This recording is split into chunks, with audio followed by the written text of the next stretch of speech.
Hi everyone, my name is Linda Rooney, and I'm taking this time today to describe to you a project that I've decided to start up in my life. That project's name is Sophia-Wisdom of the Ages. There's been several times in my life where I've actually wanted to do this project. Back pretty much originally near 2006 when I was working as a speech language pathologist in a nursing home that basically it was what's known as a CCRC. It's a continuous care retirement community.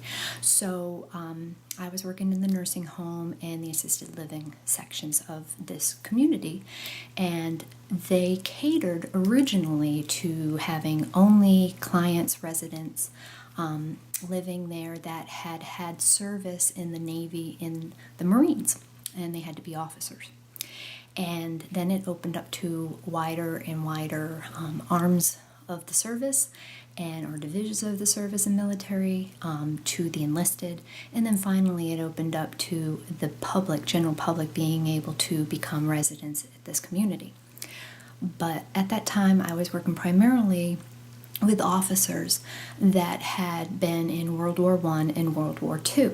So originally when this project came to mind, I was starting to think, why are we not documenting and recording these great stories that I'm hearing from people that were my clients, my patients?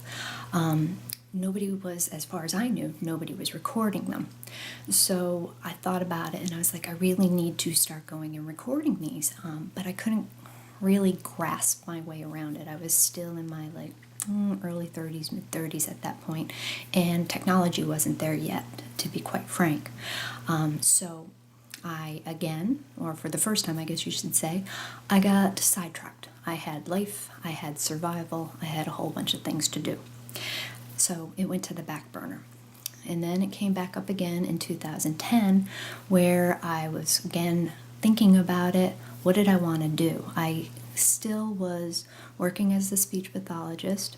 I had also been working in the community at hospitals, at different areas. I also had sort of a crisis of life and was trying to figure out I didn't want to do speech pathology anymore. I had left it actually for a while in the 90s and didn't want to go back to it. And here I was working again, but I wasn't feeling like I was doing what I was meant to be doing. At that point, I said, well, let me go back to graduate school again and maybe become a counselor, but to work more with older generations on counseling them, becoming sort of like working with the hospice patients, palliative care patients, shut-ins, locked-ins. There's a special section of volunteers at a lot of different churches. Mine in particular was a Methodist church called the Stephen Ministry. So I was trying to see how I could bring that into another chapter in my career and maybe become sort of like a Stephen minister, but working as a counselor. So I returned to Tampa at that time during the recession to go back to graduate school, and I got my master's in gerontology. And needless to say, I got sidetracked again. I ended up finding out that I really enjoyed figuring out quality improvement. How do we make the lives of our nursing home residents, our older generation, how do we make it better for them? How do we make it not so institutionalized if they have to go into a nursing home? What can we do to do things better? And so I ended up on this winding road working for what is known as a quality improvement organization, which we contracted with CMS, which is Medicare, Medicaid. And I was assigned to the nursing home division or team, and it was also to improve patient safety, but also to improve quality.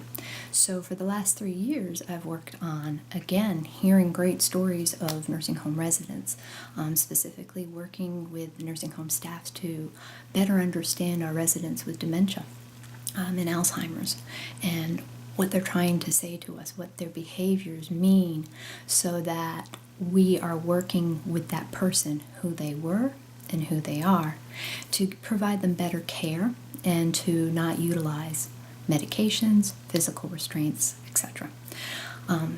Well, needless to say, it's now 2014, and because of restructuring, I was laid off from that job. So thinking, well, what do I want to do?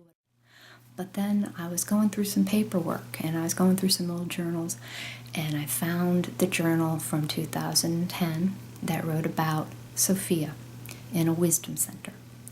So, as you may know already, but some of you may not know, Sophia is considered the goddess of wisdom, but she goes back way before Greek times. And actually, our word philosophy, which we're all familiar with, has Sophia at the end of it. Means lover of wisdom.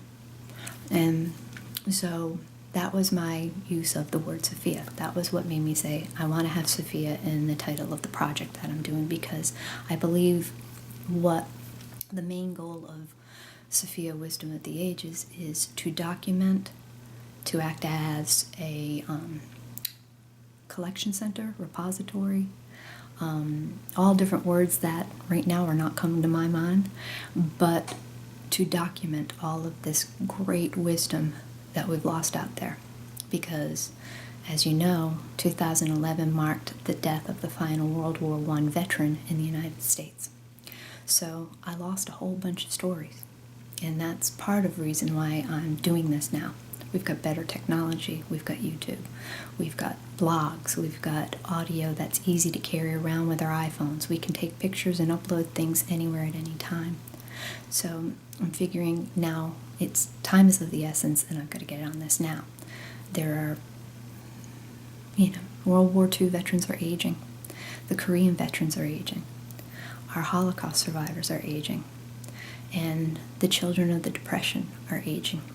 And so I was at first going to focus this on more of the older adult population and getting their stories down, and that is still important. But then as I started thinking about it, I also started realizing I've learned a lot of things over the last 45 years of my life, especially the last 10. I've learned things from other people, these other older adults that I've listened to, but also younger adults that have come in my life.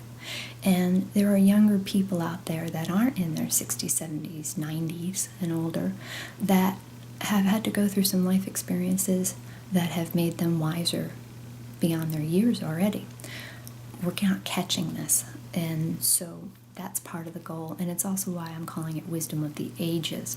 At first I was thinking Wisdom of the Aged, and I was like, I don't like that term too much.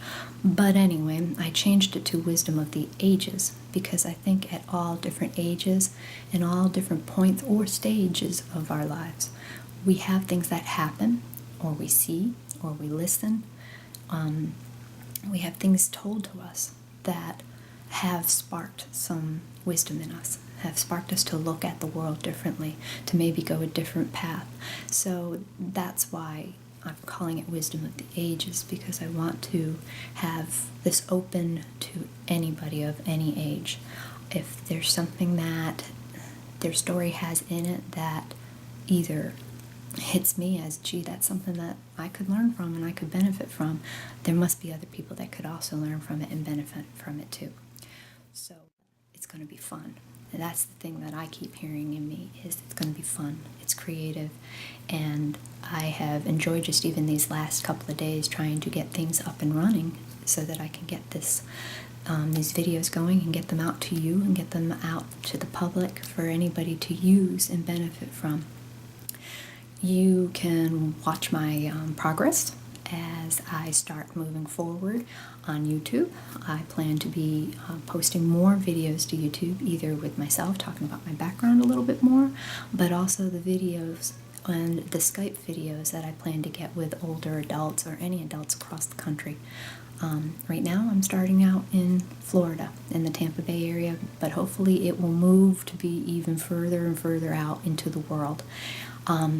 You also can read my posts on a blog that I have set up at Sophia-Wisdom of the Ages, and that's Sophia with an F, not a PH, Sophiawisdomoftheages.com. There is my blog, and you can read my posts and some uploads that I'll probably have of pictures, writings, quotes, and videos as time goes on. So I thank you very much for your time so far, and I look forward to having you all on my journey. Thank you very much.